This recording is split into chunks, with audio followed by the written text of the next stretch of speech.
जिद्दू कृष्णमूर्ति की किताब freedom from the known से अध्याय 3 भाग पहला। जब आप अपने कंडीशनिंग के बारे में जागरूक हो जाते हैं तो आप अपनी चेतना को समझ पाएंगे। चेतना या कॉन्शियसनेस कुल क्षेत्र है जिसमें विचार और कार्य मौजूद हैं। सभी उद्देश्य, इरादे, इच्छाएं, सुख, भय, प्रेरणा, लालसा, आशा, दुख, खुशियाँ उस क्षेत्र में है। लेकिन हमने चेतना को सक्रिय और निष्क्रिय, ऊपरी और निचले स्तर में विभाजित किया है। अर्थात सतह पर सभी दैनिक विचार, भावनाएं और गतिविधियां, और उनके नीचे तथाकथित अवचेतन, वे चीज़ें जिनके साथ हम परिचित नहीं हैं, जो खुद को कभी कभी कुछ अंतर्गता, अंतर्ज्ञान और सपनों के माध्यम से व्यक्त होते हैं। हम चेतना के एक छोटे से कोने में व्यस्त हैं जो हमारे जीवन का अधिकांश हिस्सा है। बाकी, जिसे हम अवचेतन कहते हैं, उसके सभी उद्देश्यों, उसके डर, उसके नस्लीय और विरासत वाले गुणों के साथ हम यह भी नहीं जानते कि कैसे उसे समझें। अब मैं आपसे पूछ रहा हूँ, क्या अवचेतन जैसी कोई चीज़ है? हम उस शब्द को बहुत ही खुलकर उपयोग करते हैं। हमने स्वीकार किया है कि इस तरह की एक चीज़ है, और विश्लेषकों और मनोवैज्ञानिकों के सभी वाक्यांशों को और शब्दजालों को भाषा में इस्तेमाल किया गया है। लेकिन क्या ऐसी कोई चीज़ है? और ऐसा क्यों है कि हम इसे इतना असाधारण तौर पे महत्व देते हैं? मुझे ऐसा प्रतीत होता है कि यह चेतन मन जितना ही तुच्छ और मूर्ख है, उतना ही संकीर्ण, कट्टर, अनुकूलित, चिंतित और भद्दा है। तो क्या चेतना के पूरे क्षेत्र के बारे में पूरी तरह से जागरूक होना संभव है, न कि केवल एक हिस्से का, एक टुकड़े का? यदि आप समग्रता से अवगत होने में सक्षम हैं तो आप अपने कुल ध्यान के साथ हर समय काम कर रहे हैं, न कि आंशिक रूप से। यह समझना महत्वपूर्ण है क्योंकि जब आप पूरी तरह से चेतना के पूरे क्षेत्र से अवगत हो रहे होते हैं तो कोई घर्षण, कोई टकराव नहीं होता है।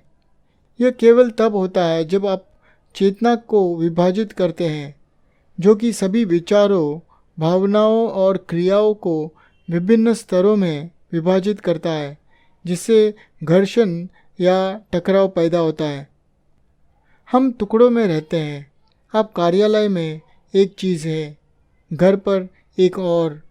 आप लोकतंत्र की बात करते हैं और आप दिल में निरंकुश हैं। आप अपने पड़ोसियों से प्यार करने के बारे में बात करते हैं, फिर भी उन्हें प्रतिस्पर्धा के साथ मारते हैं। आपका एक हिस्सा काम कर रहा है, देख रहा है, दूसरे हिस्से के एकदम विपरीत, स्वतंत्र रूप से।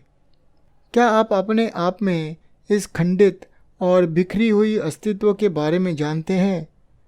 और क्या यह एक मस्तिष्क के लिए संभव है जिसने अपने स्वयं के कामकाज, अपनी सोच को टुकड़ों में तोड़ दिया है? क्या इस तरह के मस्तिष्क के लिए पूरे क्षेत्र के बारे में पता होना संभव है? क्या संपूर्ण चेतना को पूरी तरह से देखना संभव है, जिसका अर्थ है कुल मनुष्य होना? यदि आप खुद की पूरी संरचना को समझने की कोशिश करें, अपनी सभी असाधारण जटिलताओं के साथ, धीमे धीमे आप अपने कदम आगे बढ़ाते हैं, परत दर परत को उजागर करते हुए, हर विचार, भावना और मकसद की जांच करते हैं, तो आप पकड़े जाएंगे उस विश्लेषण की प्रक्रिया में जिसमें आपको सप्ताह, महीने, वर्ष लग सकते हैं। और जब आप स्वयं को समझने की प्रक्रिया में समय स्वीकार करते हैं तो आपको हर प्रकार की विकृति के लिए अनुमति देनी होगी, क्योंकि स्व एक जटिल इकाई है, चलती है, जी रही है, संघर्ष कर रही है, इच्छा है, दबाव और तनाव है, और सभी प्रकार के प्रभाव इस पर लगातार काम करते हैं और असर करते हैं, तो आप यह समझोगे कि यह रास्ता आपके लिए नहीं है।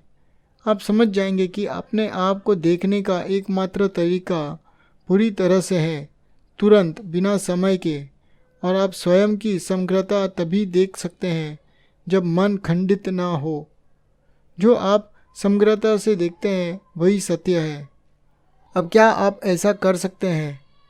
हम में से अधिकांश इसलिए नहीं कर सकते क्योंकि हम में से अधिकांश ने कभी समस्या को गंभीरता से नहीं लिया है, क्योंकि हमने वास्तव में कभी खुद को नहीं देखा है, कभी नहीं। हम दूसरों को दोष देते हैं, हम चीज़ों को दूर करते हैं या हम देखने से डरते हैं। लेकिन जब आप पूरी तरह से देखते हैं तो आप अपना पूरा ध्यान देंगे, अपने पूरे अस्तित्व के साथ। आपका सब कुछ, आपकी आंखें, आपके कान, आपकी रग रग के साथ आप ध्यान देंगे। आप पूर्ण आत्म परित्याग के साथ भाग लेंगे और फिर डर के लिए कोई जगह नहीं रहेगी, विरोधाभास के लिए कोई जगह नहीं रहेगी और इसीलिए कोई संघर्ष नहीं होगा।